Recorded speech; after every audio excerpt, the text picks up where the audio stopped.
ফরজ গোসলের অজুতে সালাত আদায় করা যাবে? জি, ফরজ গোসলের জন্য অজু করলেন, এখন গোসলখানায় ঢুকে ভালো করে শরীর হাত অঙ্গ প্রত্যঙ্গ ভালো করে কচলিয়ে ধুয়ে মুছে আপনি নতুন একটা শুকা কাপড় পরে সালাত আদায় করেন, কোনো সমস্যা নাই। তো স্ত্রীলিঙ্গ পুরুষলিঙ্গে হাত লাগলো, যে হাত লাগলে অজু নষ্ট হয় না, উত্তেজনা সহকারে লাগলে অজু নষ্ট হয়। মহিলারা কি ওয়াজ করতে পারবে? জি না, খবরদার নয়, একবার এলাকাতে রুমটা বের করে দিবা, অপমান করে বের করে দেওয়া। কিসের ওয়াজ করবে ও?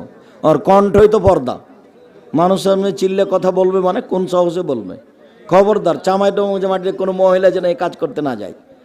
আর আমি বলেছি, মহিলা মানুষ আপনি আমাদের সাথে পরামর্শ করেন, ভালো হবে ইনশাআল্লাহ।